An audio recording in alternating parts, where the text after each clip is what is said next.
वामदल कम्युनिस्टों ने, कम्युनिस्ट की पार्टी रही ना यहाँ 34 वर्ष, सीपीएम वाम दल बोलते हैं उनका, कम्युनिस्टों ने 10 साल ममता दीदी ने किया, हो गए 45 वर्ष।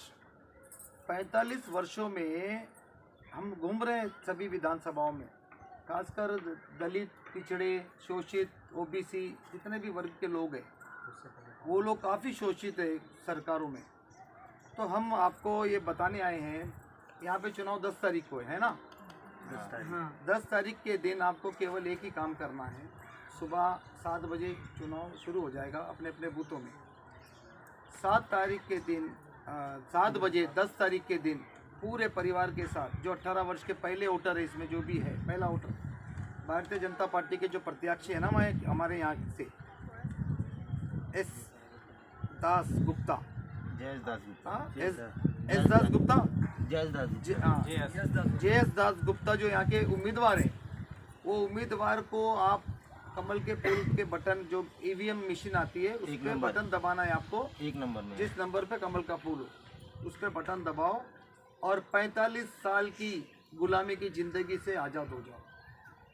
भारतीय जनता पार्टी नरेंद्र मोदी जी की जो सरकार है केंद्र में, हज़ारों ऐसी योजनाएं हैं जो पश्चिम बंगाल तक नहीं पहुंची, क्योंकि ममता बनर्जी नहीं चाहती कि आप जैसे गरीबों का उत्थान हो सके। ममता बनर्जी ये नहीं चाहती कि किसी बेवा महिला को, किसी बुजुर्ग महिला पुरुष को 60 वर्ष के बाद जो सीनियर सिटीज़न में आते हैं उनको सरकारी सुविधा मिल सके, जैसे 1000 3000 पेंशन मिलती है केंद्र से, केंद्र देता है, ये अपने नाम से यहाँ देती है, लेकिन भले ही आप केंद्र का मोदी जी का नाम मत बोलो, लेकिन 200 ही उन परिवारों तक तो पहुँचाओ। वो कुछ नहीं पहुँचाए। जैसे हमारी ये लड़कियाँ पढ़ रही है, अब नरेंद्र मोदी जी का जो यहाँ की जो सरकार बनेगी, बनने जा रही है, परिवर्तन तो होगा, लेकिन उस परिवर्तन में आपका योगदान अहम है। जैसे उज्ज्वल योजना है, 9 करोड़ महिलाओं को, देश भर की 9 करोड़ महिलाओं को इसका लाभ पहुंचा है उज्ज्वल योजना के तहत, लेकिन आपके पास वो नहीं पहुंचा। वो पहुंचाने में मोदी जी आके आपको, या भाजपा का नेता आपको नहीं पहुंचा पाएगा। यहाँ की सरकार जो बनेगी प्रदेश की, जैसे 10 साल ममता ने राज किया है, 10 साल में उज्ज्वल योजना उसने यहाँ लागू नहीं की। क्यों? क्योंकि उसको ये डर है कि ये कहीं बीजेपी का वोटर ना बन जाए। वो देखो, वोट तो 5 साल में एक बार होता है, लेकिन 5 साल में जो सरकार बनती है उनका दायित्व बनता है कि वो आप लोगों की सेवा करे। अब जैसे बहुत से महिलाओं ने कहा कि हमें रहने के लिए आवास नहीं है, नरेंद्र मोदी जी का संकल्प है 3 वर्षों में सबके घर सर पे छत होगी। उनका संकल्प है प्रधानमंत्री आवास योजना के तहत जो कच्चे मकानों में रहते हैं उनको 2.5 लाख रुपए लोन देते हैं केंद्र सरकार। ये सारी स्कीमें अगर हमको लागू करवानी है तो हमको यहाँ बीजेपी की सरकार लानी होगी। अगर बीजेपी की सरकार यहाँ रहेगी, केंद्र में नरेंद्र मोदी जी की सरकार रहेगी, डबल इंजन की सरकार रहेगी, वहाँ से जितना भी फंड आएगा, बजट आएगा आप लोगों के लिए, वो जन जन तक पहुँचेगा। ममता बनर्जी वो फायदा नहीं उठा रही, केवल अपने भतीजे को, आपको अपना पेट भर रही है, भतीजे का पेट भर रही है और गुंडों का पेट भर रही है। जनता से जो वोट ले रही है, वो एक बार वोट लेने आती है, फिर उनको पलट के भी नहीं देखती। यहाँ का पार्षद कौन है, विधायक कौन है, हमको लेना देना नहीं है।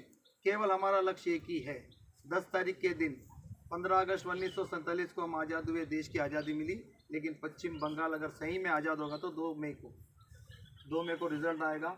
आपका एक वोट कीमती है, एक वोट भी आपका इधर उधर होना नहीं चाहिए। अगर आपकी खुद की आज़ादी चाहते हो, अंधकार से निकलना चाहते हो, तो भारतीय जनता पार्टी को अपना वोट दें, अधिक से अधिक मेजॉरिटी से गुप्ता जी को जिताएं। गुप्ता जी आपका प्रतिनिधित्व करेंगे यहाँ से। जैसे आपकी जो भी समस्या है, वो समस्याओं का निवारण अगर नहीं होगा, ये लड़का हमारा आपका ही निवासी है, लोकल है, सुजीत भाई है, ये भाई लोग हैं, आप बताइए जितनी भी स्कीम है। अभी एक मैं बता रहे थे हमारे पटेल जी, केजी से पीजी तक फ्री शिक्षा मिलेगी लड़कियों को, केजी से पीजी तक फ्री शिक्षा, 1 पैसा भी आपको देना नहीं पड़ेगा, जितना भी बड़े से बड़ा प्राइवेट स्कूल क्यों ना हो। 33% महिलाओं को आरक्षण मिलेगा। और महिलाओं को जो ट्रांसपोर्ट यातायात की सुविधा होती है ना, जैसे लोकल ट्रेन हो, बस की सेवा, वो फ्री होगी बीजेपी की ओर से, फ्री। और मैंने इससे पहले पूछा आंगनवाड़ी के बारे में आप कुछ नहीं जानते। आंगनवाड़ी एक संस्था होती है, उस संस्था में जैसे 4वीं 5वीं 10वीं 8वीं जो भी पढ़ी हुई महिलाएं, वो एक बस्ती की टीम होती है महिलाओं की, 8 क्लास में उनको सरकार वेतन देती है, 1000 5000 10,000 जो भी उसका वेतन सीमित होती है। आंगनवाड़ी टीचरों के लिए भी, आप घरों में जो महिलाएं, वो भी अपना आंगनवाड़ी टीचर जैसे पोलियो का पोलियो का ड्रॉप डालते हैं। तो है बंगाली हाँ, बहन जी बोलते हैं जो बंगाली को ढुकाया, हिंदुस्तानी को कहाँ आंगनबाड़ी नहीं, वो हिंदुस्तानी मत बोला आप ऐसे। ऐसे बंगाली और आप, ये देश बांग्लादेश नहीं है, ये देश हिंदुस्तान का भिन्न अंग है। हम हिंदुस्तानी है, ये पहले ये आप अपनी भाषाएं बदलो। आपको रहेगा तो आपको भी ये बंगाली है, हम हिंदुस्तानी। बंगाली बंगाली और हिंदुस्तानी क्या हुआ? वो भी तो अपने भाई है। नहीं, ये थोड़ी विचारधारा हमको बदलनी होगी। इसी का फायदा वो लोग उठा रहे हैं, टीएमसी उठा रही है, ना कि बंगाली। बंगाली पे हमारा भारतीय है, हम सब हिंदी भाषी में आके उतने ही हकदार है जितने वो है। बस ये बात मान के चलो। ऐसी बहुत सी चीज़ें हैं। अभी किसी के घर में, अभी जो सफाई पेशे से जुड़े हुए लोग हैं या प्राइवेट में काम करने वाले लोग हैं, उनको 2,500-3 हज़ार रुपये वेतन मिल रहा है ठेकेदार की तरफ से, और उनको हेल्थ कार्ड भी नहीं है। हेल्थ कार्ड इस बार बना है। जो नगर निगमों में काम कर रहे हैं सफाई कर्मी, कितना वेतन मिल रहा है? मिला नहीं, मतलब हेल्थ कार्ड जो डॉक्टरी वाला बोल रहे ना कार्ड, जैसे नहीं, जैसे वैल्यू नहीं हो रहा है। नहीं, जैसे नहीं, मैं बताता हूँ। जैसे कि आप सफाई कर्मचारी हो नगर निगम में, आपको आपका हेल्थ कार्ड अगर आपका हेल्थ कार्ड मिल गया है तो आपके पूरे परिवार का निःशुल्क इलाज होता है सरकार की तरफ से। वो नहीं मिला है आपको? नहीं, मैं जानता हूँ नहीं है वो सुविधा आपको नहीं मिली। यहाँ नहीं है। तो थोड़ा गुमराह मत हो जाओ। 10 तारीख के दिन बस एक ठान लो, आपके लिए नरेंद्र मोदी जी एक सुनहरा अवसर है। बहुत बड़े गरीबों के नेता है, वो भी बैकवर्ड क्लास से आते हैं, ओबीसी समाज से आते हैं। वो जानते हैं आपकी पीड़ा। एक चाय बेचने वाले, आपने सुना होगा टीवियों में, न्यूज़ों में, गुजरात में एक स्टेशन पे चाय बेचने वाला एक लड़का, मामूली गरीब लड़का, आज देश का प्रधानमंत्री बना है। वो अपनी पीड़ा गरीबों की जानता है, लेकिन वहाँ तक आवाज़ पहुँचाने के लिए हमको एकजुट होकर 10 तारीख को भाजपा को वोट देकर जिताना। उसके बाद आपका विकास ना हो, आपका कुछ भी समस्या का निवारण ना हो, तो हम काफ़ी दूर रहते हैं, परवाह नहीं, लेकिन हमारा नंबर ले लीजिए। ये भाई लोग लोकल में रहते हैं। हम अगर 5 साल के बाद यहाँ आएंगे तो यहाँ की पूरी रूपरेखा बदल जाएगी। आते रहेंगे और हम आपकी समस्या ऊपर तक ले जाएंगे। हमने जो लिखा है, हमको एक बड़े नेता ने यहाँ पे अधिकृत किया है, जिनका नाम है श्रीमान कैलाश विजयवर्गीय। वो राष्ट्रीय भाजपा के महासचिव है और पश्चिम बंगाल के प्रभारी है। वो दलितों के पीड़ा को बहुत करीब से जानते हैं, दलितों के मसीहा एक तरह से।